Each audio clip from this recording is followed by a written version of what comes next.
Welcome to the Better by Design podcast. In a world full of chaotic and abundant health information, how do we narrow it down to find out what really works and what doesn't? How do we become better versions of ourselves? How do we become better by design?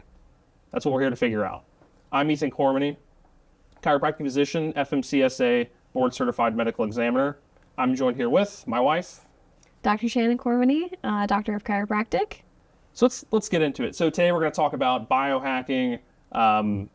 How do we improve our health and our ability to age well?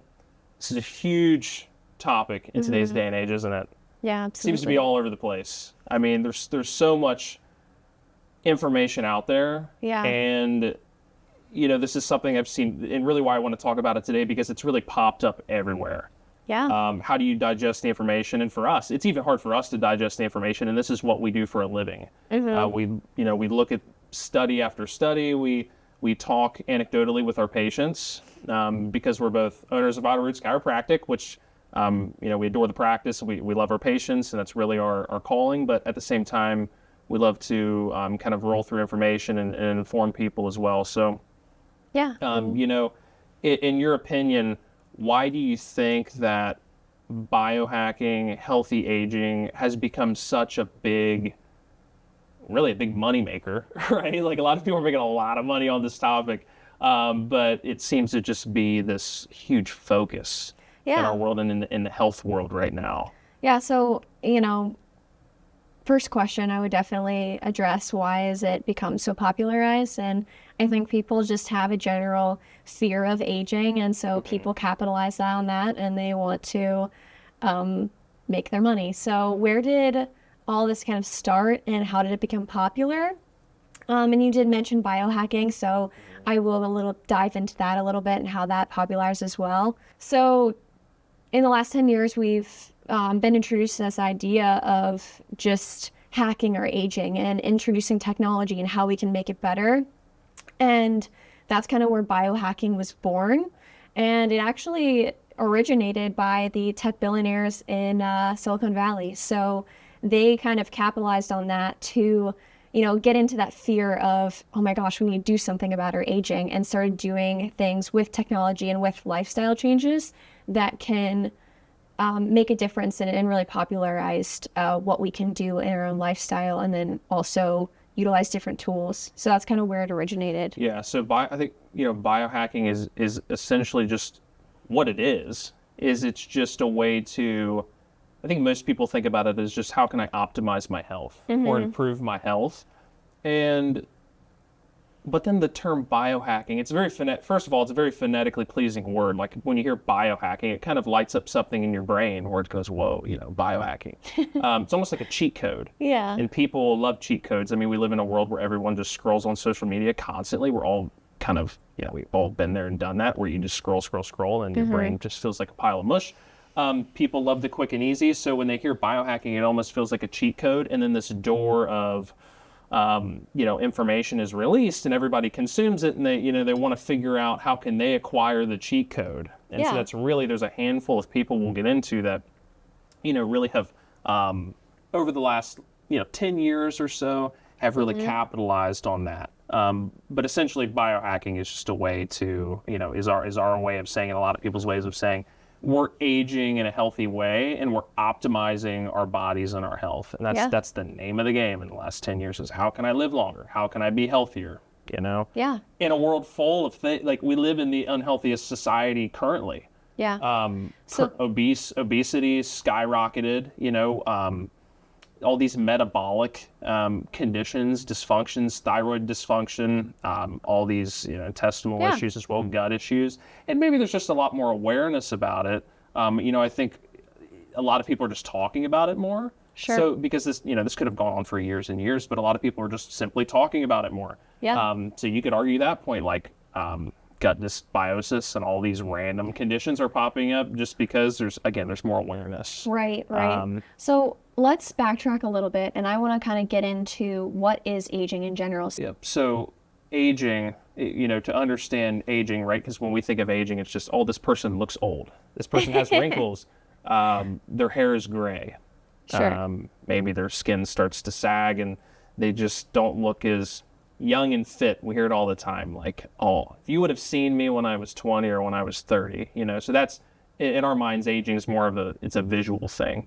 But what actually is causing aging is in the body. And so as our cells, so if you can think about if you're growing and, you're going through puberty and you're growing, you're getting growth spurts, your cells are constantly multiplying at a very high rate.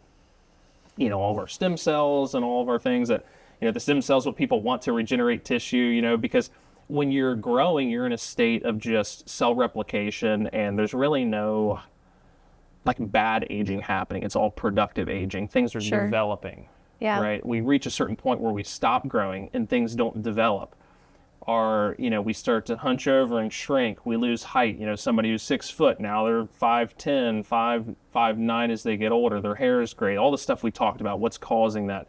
Yeah. Your body isn't producing those stem cells anymore. You're not growing. You're not, healthy things that develop our bodies aren't happening anymore. Your cells still have to replicate. They still, you get a cut on your skin cells are going to multiply and you're going to heal. Really what's happening is that each time a cell in your body splits off and, this process called mitosis, your cell splits off, it has the chance, because this happens billions of times a second. Each time it happens, it has the chance to go through mutation. And that DNA strand gets shorter and shorter and shorter. And so your cells are actually becoming damaged.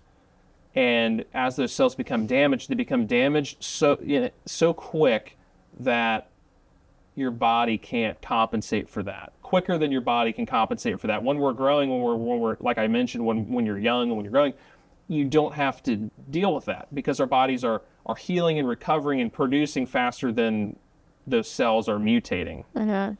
Okay, so which really gives rise, which is really the root of like if you get a cancer or you get a certain disease or condition, like that's how it manifests in that process through gene mutation. But really, as those cells become damaged and as our DNA becomes damaged over time, we age, and then physically we see that.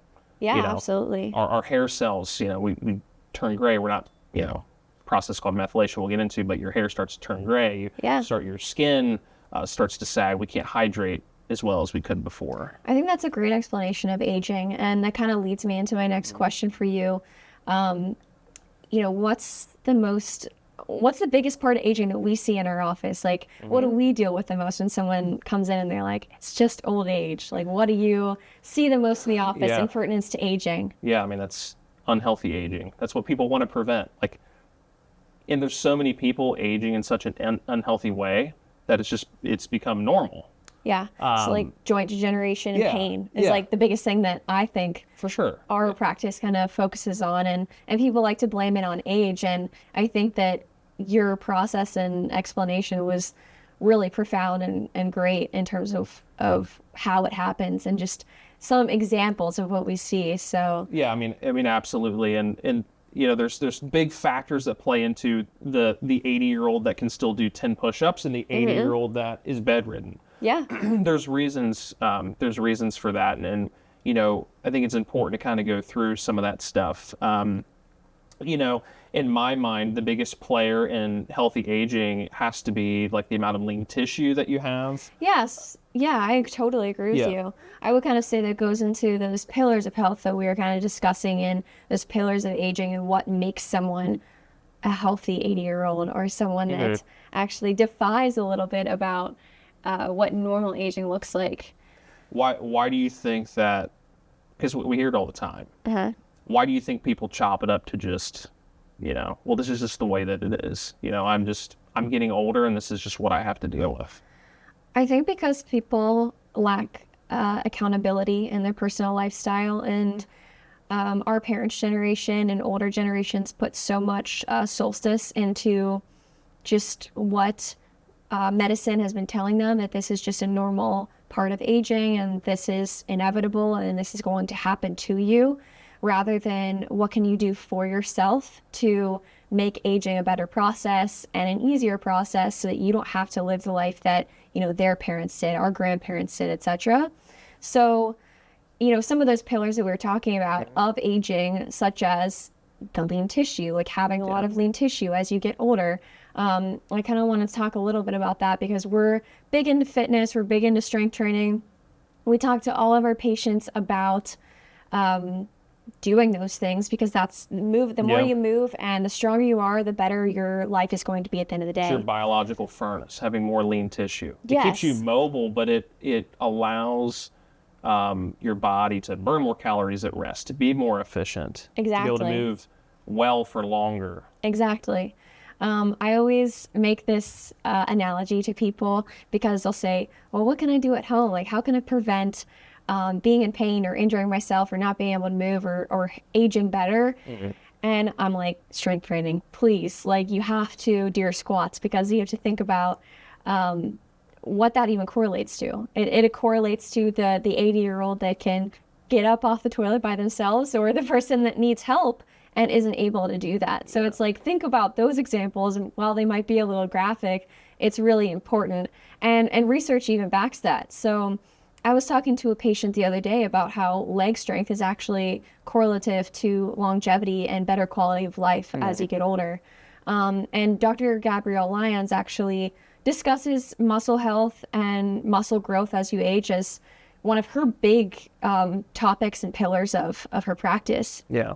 Yeah, she's great. I think she's a really good advocate for, and especially with women, like empowering women to actually get in the gym and lift, because it's not just about being as big and muscular as possible. Like, muscle has really, really good Health function. benefits, yeah. Exactly.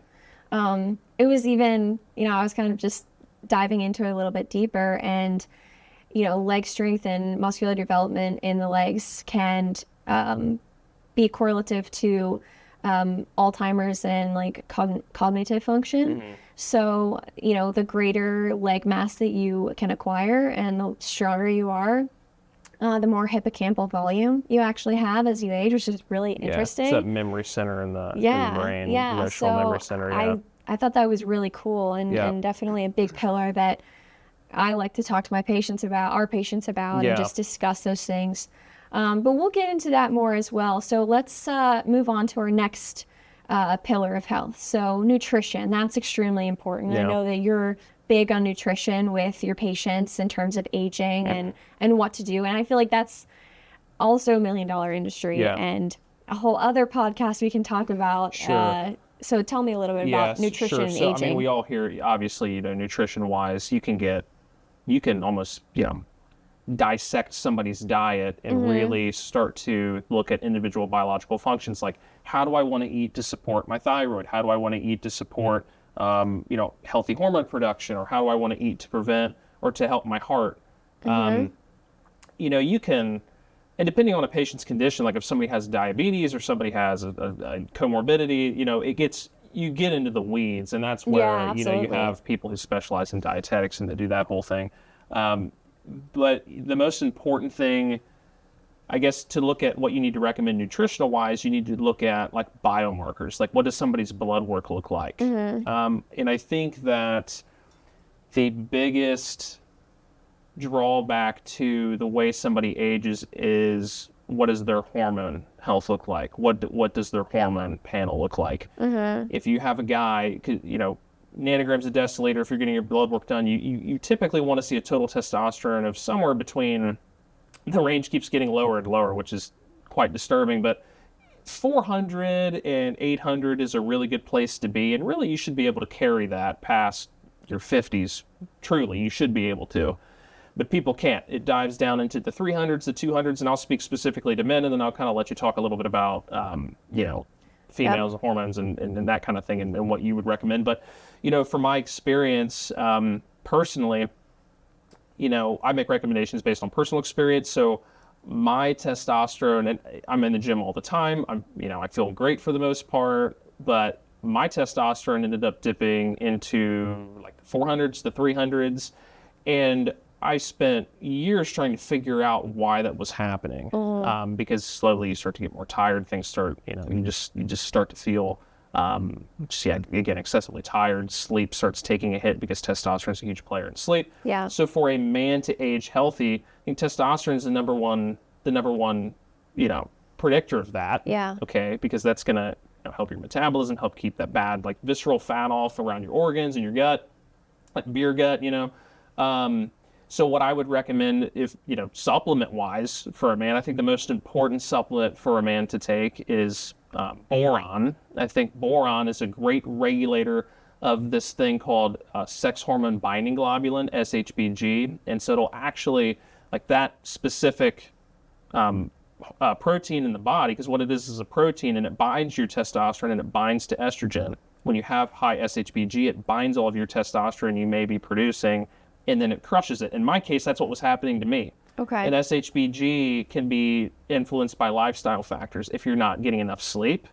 if you have a really bad diet, okay, because that affects your liver and your liver produces SHBG. Okay. Yeah. All it is a protein that binds testosterone. Yeah. And so if you are living in this way that you're not taking care of yourself, there's even a ton of research out about this dopamine pathway where if you're just scrolling and you have these unhealthy behaviors and you're just constantly have these bad influxes of dopamine and you have these poor behaviors and these poor lifestyle management behaviors, the more unregulated dopamine is, your body ends up producing more SHBG, you buy more testosterone. That can actually lower your testosterone. Interesting. Yes, scrolling can limit your testosterone. Yes, it can. And there's a ton of research coming out. So what I would recommend, boron can actually help free up some of that testosterone from your SHBG, which is great for a man. And then there's been a lot of research with ashwagandha. I think it's a great thing that can actually boost the effect of that boron as well. So it's an adaptogen. It can help boost the effect of anything else you're taking. So ashwagandha has a lot of research to support. And then really making sure that you're getting enough healthy fats in, right? Because fat's really not the enemy. Cholesterol's not the enemy. We want to make sure that we're taking in good quality proteins and animal fats. Yeah. Because that'll boost testosterone as well. So those three, really, if you can nail down those three dietary things as a man, you're going to optimize testosterone, and that's going to help you age better hormonally. Yes. So you kind of touched on hormonal health and everything and aging, and females have different hormones. They still have some testosterone, obviously, but our main concern is estrogen and progesterone balance. So making sure that those are balanced is really important in healthy aging, and estrogen is actually extremely protective, especially with any type of cardiac incident. So estrogen is actually a good thing.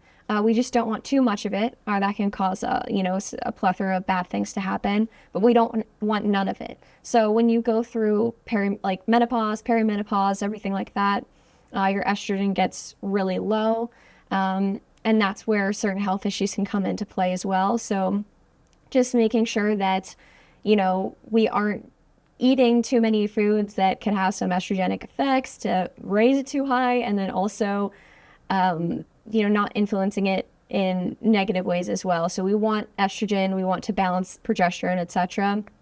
But in terms of nutrition, just making sure that protein is high, you're doing your strength training and everything like that.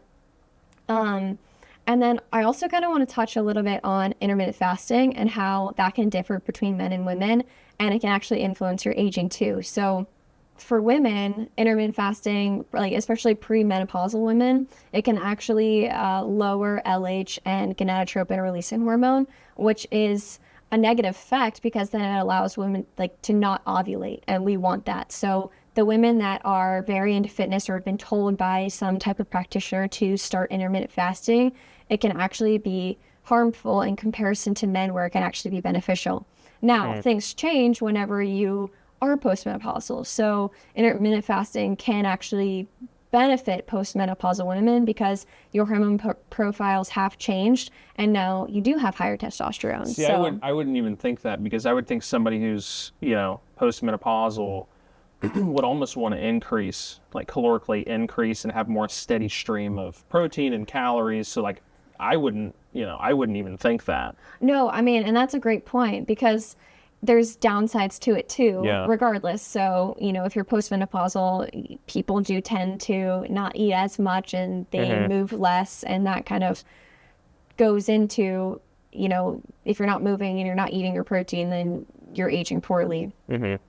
So that's a factor. So you kind of have to take what you want from it and leave what you keep your protein intake high, perform resistance training, But then, for the postmenopausal woman, make sure that you're not over consuming calories, and that you're practicing intermittent fasting and time restricted feeding, limiting those windows of It can caloric be intake. beneficial, So it actually becomes, but it it's can not be the only beneficial. way. So it becomes a little bit more complex as you age. So as we talk about these things, healthy aging. So does that make sense? Like, does healthy aging actually become more complex as you age? It can be, but let's continue talking about some of the pillars of health, and then we'll take a deeper dive So into what are the everything pillars as well. of health? Like, we've talked about the pillars of We health. So talked like about list the pillars of health for me. nutrition, muscle and movement, sleep and recovery. So that's a big one. Yeah. And social connection, as well as like nervous system optimization, etc. But Yeah. social connection's a really big one, and then sleep and recovery is also a really big one in those pillars of health and healthy aging. Yeah. So I want to touch on that really briefly, and then we can continue to move through and talk a little bit about the big trendsetters in biohacking, etc. Yeah. So I actually want to talk a little bit about sleep. So tell me how sleep and recovery can influence your aging and actually make you age better or worse, depending on how much sleep you get. Yeah. So I think that we live in an age where, people wake up and they just have this kind of like idiopathic or not well understood reason for being tired. Like tiredness, I think, is an epidemic. Everyone's just tired all the time. And I think that there's a difference between being physically tired and mentally tired. Like if you just wake up and you have brain fog all the time, most people are just sitting at night, unhealthy behaviors, scrolling, watching a blue light screen, right? Like they're just watching TV really late. What we want to try to do is limit that 2 hours before bed. That's a very simple recommendation. A lot of these recommendations are very simple. It doesn't need to be overcomplicated. Well, you need to remove that neural stimulation at night so that your brain has a chance to, because when you sleep, all sleep is essentially garbage cleanup comes in at night, and it cleans up your brain. Your brain is a self-cleaning organ. It comes in, you have all these thoughts, all the things you did during the day. Your body comes in and untangles all of those connections at night. And if you're stimulating it heavily before you go to bed, your body doesn't have the chance to do that. And if it doesn't have the chance to do that, you fall asleep overstimulated and you wake up overstimulated. And your body never has the chance to reset and recover. And if that's the case, you're going to have unhealthy patterns of cortisol release, or your stress hormone. You might wake up in the middle of the night multiple times a night. You might wake up and just feel horrible every single day, that unexplained tiredness. If we can restructure our bedtime routine and really just make sure you're not heavily stimulating yourself with screens and unhealthy behaviors, 2 hours before bed, you're going to wake up feeling much more refreshed. It is such a simple thing, and people overlook the simple fixes. Yeah. They really do. Everyone's looking for the biohack. What can I do to optimize my sleep? What 20 supplements can I take to sleep better? Well, really, you just need to remove the stimulus. Even if someone doesn't partake in stimulus of some sort before bed, and they're just not sleeping, they don't have that time to recover and untangle all those things in the brain to allow for recovery to happen. So it sounds like that's what you're telling people. Yeah, and there's a lot of study to support that if your body's not doing that, if your brain's not cleaning itself out, right? We talked about that mechanism. If you're just constantly overstimulated, it's heavily correlated with Parkinson's and with early onset dementia. Wow. Yeah, there's a lot of research and a lot of evidence to support. Yeah, that's scary. Overwhelmingly and overarchingly. So our generation, I really worry for them down the road. Yeah. I really do. No, I completely agree with you. And that kind of, talking about our generation and everything like that, I kind of want to talk about social connection in relation to aging too. I think this is a really big problem in the United States because our culture doesn't really cultivate social connection as much as other cultures around the world celebrate community. I feel like we're very individualistic, and especially our generation, we've really begun to isolate ourselves. And I've noticed capitalism. Well, just in general, like after COVID, I feel like people have completely isolated themselves. They've lost contact with family, friends, etc. And that also is correlative to negative aging. So why do you think that is? I honestly think that And research actually does show this too, is that as you age, the more social interactions and the more stimulus you get in your brain, and just that, all of it stimulates better cognitive function and cognition, and that helps your aging process. Yep. So I think that what we're doing right now, you mentioned being on our phones and being so isolated and alone and lacking community, definitely contributes to poor aging. And I'm actually kind of scared to see where that goes, because we're not seeing it yet, because like our parents and our grandparents and everything, they're the ones that still have community. They still cultivate that. So like our generation is not there. And once we get there, I'm like, oh, I don't know. I don't want to see what happens. Yeah, I'm really, I'm pretty worried to see what the research is going to look like here in 20 years. With early onset dementia and Parkinson's, like I mentioned, just because if you're not giving your body the chance to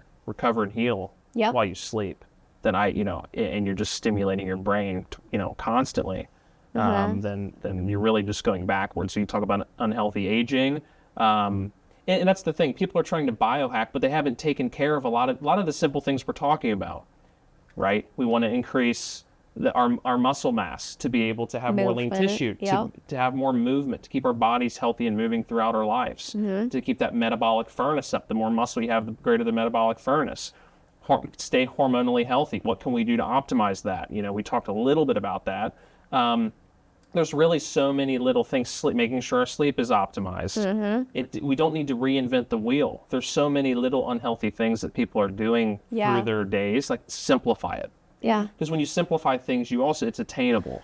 And if you don't have all of that figured out, don't even try to go into what we're about to talk about, which is all the little tiny things that are being pushed, and sold to people. Because the number one thing that people want to hear, and I know you'll agree with this, is, oh, well, yeah, my sleep, it's always been bad. Yeah, well, this is just how I am. I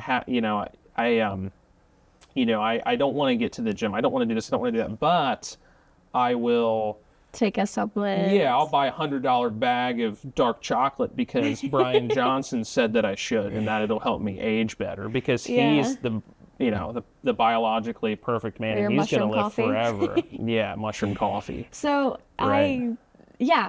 healthy aging is honestly like really simple. So we named all of those pillars and the big ideas. And I think that's the one really frustrating thing in our profession, is that being healthy is so boring and it is so monotonous to a lot of people because there's no like quick fix. You just kind of have to do the work. And you and I both have tons of conversations. Delayed gratification. Yeah. A lot of these high performing people and these people actually selling all of this, short-term fixes are in the mindset that they're in long-term gain. They're delaying gratification. That's very successful people just delay gratification. The healthiest people delay gratification. Yeah. Yeah. So let's talk a little bit about some of these people that we're alluding to and some of the people that have popularized biohacking and all of these interesting topics that we're about to talk about. For you, Dr. Shannon, who do you feel like kind of started this whole thing? Because in my mind, thinking back and looking at all the data, it's really been in the last 10 years. This has been huge. So who do you think has really kind of kickstarted this movement? So I think that it became super popular with Dave Asprey with the Bulletproof movement. He started out in Silicon Valley and was like a tech guy, and then started getting into biohacking because he was super unhealthy. So I think he really popularized the movement, and Bulletproof was a really big thing between like 2014 and 2017. And he talked a lot about mitochondrial health and what we can do to improve that. And there were some decent points of what he was discussing, but I think that he, again, was trying to just make it really flashy and look at all these things that people have, that are extras, Yeah. I don't think that you're optimizing anything if you haven't gotten those 5 pillars or those basics down. Yeah. So I think that unhealthy people were just latching on to this idea that, if I do red light therapy or if I take all these supplements, if I make my coffee mold free, then I'm going to be Yeah. living to 180 years old. Yeah. Like, that's just not the case. Sure. And I think that people just got excited about it because it was something new and different Yeah. rather than eat healthy and exercise People and sleep. love things that are new and engaging and stimulating. Yeah. Like, oh, there's that new thing. Let me Yeah. go try that because, and then they latch onto it. It almost becomes their personality. You see this, which is a whole phenomenon nowadays. We just talk about Dave. Have you seen what he's selling, right? Like his big thing right now? Yeah, go ahead. He's got these, if you don't mind, the blue light glasses, Yeah. which, there's merit to that. I think, blue light glasses are great. It blocks out, that stimulus we talk about at night. But especially if you work late or you have to engage in your phone or something in a productive manner when you're before you go to bed.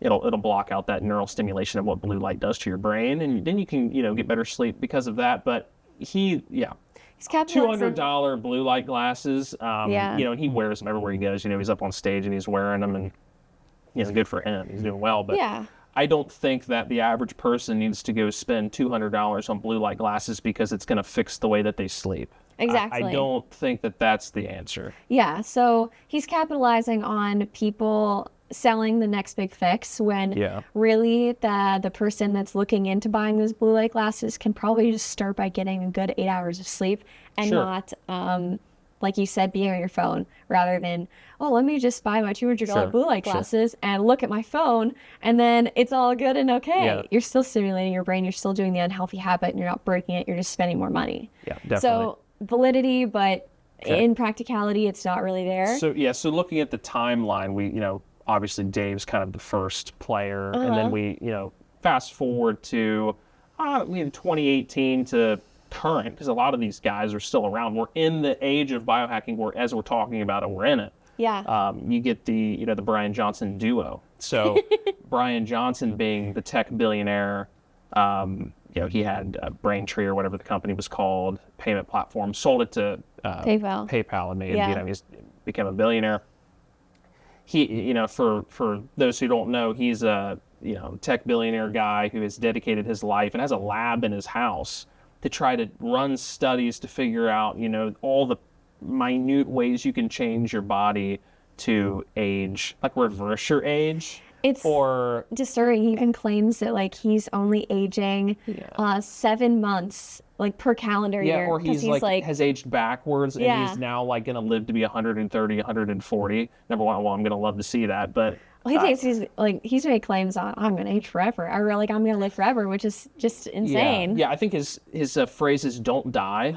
So it's really it's intriguing, but it's just really capitalizing on people's fear and trying to sell them something again where, maybe there have been some valid points, but for the most part, he's really just trying to sell something and create a persona and a product so that people can follow along and want to be like him. Yeah. But that's not the reality we're currently living in.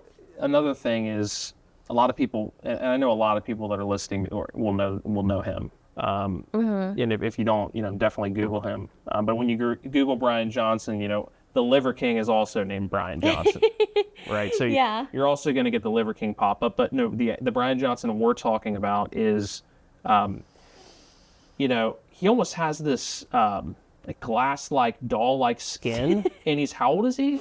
He's 47 or 49, something like that. Yeah, well, 47, in his upper 40s. His upper 40s. And, he looks, I always use the analogy, forgive me, Brian Johnson, but he looks like Dracula. I mean, his skin is translucent and he literally looks like Dracula. And what's the medication that he pushes and that he takes? Yeah, he stopped taking it now, but okay, well, he started taking rapamycin, which is an immunosuppressant drug that's used in cancer therapy because it inhibits mTOR and which is the muscle building protein. Yes, but there's been studies on aging and mTOR and everything like that, and so he was taking it because there was some emerging research in using that drug to inhibit aging, but it actually causes a lot of bad things to happen too. So obviously Yeah. it suppresses your immune system. It causes like soft tissue infections. Because You really get it's sicker designed easily. to treat people who have... Failed like organ transplants. Correct. Yeah, so like rejection. It's also used for people, I believe it's an anti-seizing medication as well. It's Yeah. used, it has utility with that as well. Yeah, absolutely. So it's a really scary thing to mess with, and it's funny. It's almost comical that Now he I like understand totally why his stopped cadence is so taking slow it. when you hear him talk. And for those who know him or know of him, his cadence is very slow. I assume maybe it was that Well, medication's causing him to slow probably. down. Well, I It's guess like we the whole can thing, kind of like if you table freeze that. yourself in a block of ice, like Austin Powers, you know, like that whole thing, like he's frozen in a block of ice and doesn't age. Like, Yeah, you know? it's just weird. It's just like, you know, you rather age and have better quality of life with all Yeah. the things that we've recommended to do, rather than just be alive and be weird and scary. And then and everyone, you just kind of alienate yourself from your family and everyone else because you're the guy that's buying the 100. Because he sells. I looked at his website. Yeah. He's selling a bag of chocolate because he did this whole YouTube video and study on like how many like heavy metals and toxins are in your dark chocolate. Does the Yeah. average person really need to care about what's in their dark chocolate? No. I don't really think so. They Like, just just- enjoy your dark chocolate. It's going to be a lot healthier than your McDonald's. Yeah. But at the same time, his bag of chocolate, real small bag, $100. That's yeah. You know, and people will go and buy that because they think they're doing the right thing. So I think it's really important to understand that when we talk about those simple pillars, right? Those things you can change, which as we talk more and do more podcasts and do, episodes, we'll keep mentioning that stuff. This is really overarchingly talking about a lot, but you don't need to overcomplicate your health. No. And that is really boring. And So, great point. And I kind of want to. What about Brian Johnson, Liver King? Oh gosh. That's other Brian Johnson. Well, he's already been kind of busted for, Of course. steroid use Right. and all that stuff. So, I mean, that's a whole other Because topic of his big thing was conversation. the ancestral tenets and like you should eat like we did back in the barbaric era, and you should eat your liver and Yeah, and research has really already kind of debunked a lot of what he said. But he almost created just a persona or a character for people to follow along. Again, just like the other Brian Johnson did, or any one of these people that we've mentioned are just creating characters and personas so that vulnerable people that don't know how to live healthy or don't really understand it can latch onto them and start to do those things. And so that your big billionaires can make their money off of their character or persona, which we kind of want to dispel and debunk with talking about it. And that, I think everybody needs, like, it's just the lay person. Everybody needs somebody that's not in this industry like we're in. Because I think we got into chiropractic, and I think you'll agree, because we have more freedom and a greater bird's eye view to be able to look at everything that's happening and make recommendations for our patients to be able to live healthier lives, to be able to age better, to be able to sit down like the conversation we're having and actually sit down with them and tell them these things. Yeah. I think everybody needs a health advocate and a practitioner, or a chiropractic physician, or even there's some good medical doctors out there that can sit them down and say these things to kind of sift through. Because a lot of people are struggling trying to figure out what do I do.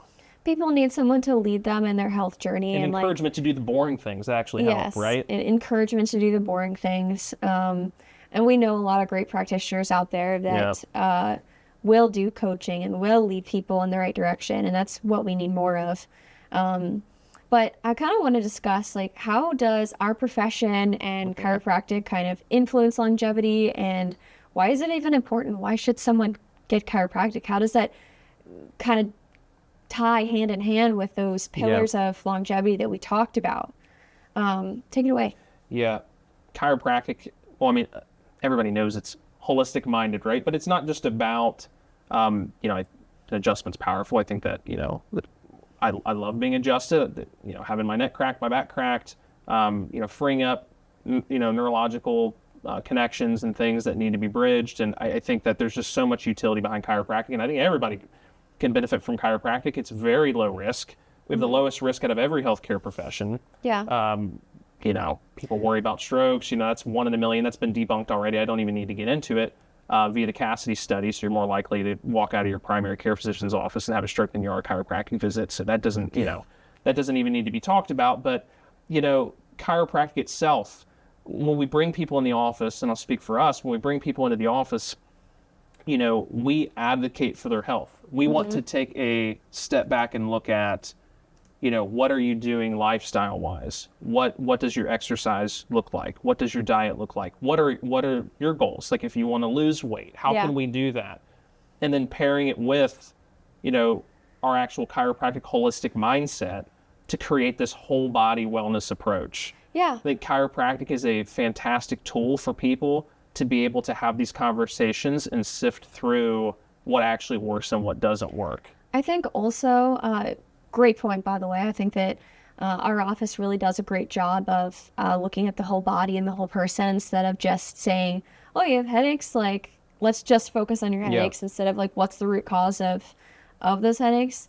You touched a lot on what chiropractic is and what the adjustment does for the body. I think that it also, great point that it ties into is making sure that you stay mobile. So a large part of our practice is they come in with some sort of pain and they're not able to do all the things they want to do.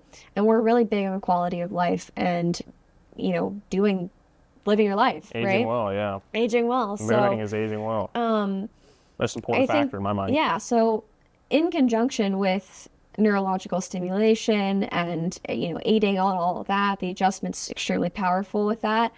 Mobility and movement is top on that list as well. So, people come in and they're like, oh, I stopped exercising because my back really hurt. I can't sleep anymore and it's causing me not to work as much. And so, how do I fix that? And chiropractic helps everything musculoskeletally as well, and just making sure that you get out of pain so that you can continue moving and you can get back to all the things you want to do in your life. So, I think that's amazing. Yeah, I think, keeping as mobile as possible, because the reality of it is, if you become bedridden, and this is just well known, if you become bedridden, research will show within 5 years you're going to die. Yeah. On average. There's a greater than 50% chance that you're kicking the bucket. So, that's an extreme example. But I've seen that in members of my family who have become immobile and other people's families. Like you just see that. So our bodies tend to break down very quickly and more exponentially fast as you get older. But and it's also about what you do now and how preventative you can be by staying mobile. And, I see we treat individuals, we've treated people who are 7 feet tall that take strides and walk like they're, 5'10". And that's a problem. That's a real problem. You're not stressing your bones and your muscles enough to actually maintain that. And then you just degrade quicker over time. Because if you're not building, you're destroying. And that's that cellular thing we talk about of your cells just become damaged and mutated and you just kind of waste away. So I think wasting is the best term and word to say. You literally waste away. Without movement, So talking about biomechanics, movement, all the great neurological effects of getting adjusted. I think that's great in terms of playing into aging and all that we've discussed around that. What do you think, so overarching, we talk about a lot. I know we just kind of, we can ramble, but what do you think, if I were to make, 4 or 5 points that somebody could take away, what do you think are the 4 or 5 most important things to really capitalize on to age better? Yeah. So I think, aside from all the little things of Brian Johnson and Brian Johnson, Johnson and Johnson, right? Yeah. But what can we actually do or start to focus on? Just a mindset. I think that getting sleep is really important. That's something that anybody can do immediately. So getting sleep, prioritizing some sort of movement through the day. That doesn't mean you have to become a bodybuilder or whatever. Just getting up from your desk job and walking every half an hour. That's a great actionable thing that you can start to do. Work on nutrition. That's a whole different thing that you can dive into and kind of talk about, but just adding healthier things into your diet and making small changes so that you can eventually change that part of your lifestyle. And then social connections, like sitting and having a conversation. Yeah, getting away from the phone, getting out and actually becoming a part of things, joining clubs, being present. community. I think that's going to be a really big thing For in our healthy, generation especially. Yes, in healthy aging. So those are my big takeaways from our conversation about longevity and healthy aging. Yeah, and I think that, to end with that social connection piece, I think that's going to be the biggest player in the game. I think that the industry is going to head toward how do we get, how do we move away from the phones and get people connected socially, because we have all the social media, but I think there's going to start to become all these, I wouldn't be groups and surprised communities. if they like tried to sell something in a Memberships way. to communities to, right. Just like seems kind of crazy. I think that was a productive conversation on longevity. We agree. touched on a lot of different topics. So I'll let you. Yeah, I mean, Dr. Shannon, again, thanks for being lead here, us taking the out. time to talk with me today about this. And I think there's a Absolutely. lot we talked about is valuable. And, obviously, if you get one thing from what, somebody portrays, that, Yeah. you've won. So knowledge is power, and knowledge will help you age better. Yes. And biohacking, forget it. Do the simple things right, Yes. and you'll get far. Yes. If you want to connect with us more, go ahead and visit our website at vitalrootschiropa.com or follow us on social media at vitalrootschiropa. And remember to live better by design, because we are designed to be better. Sweet.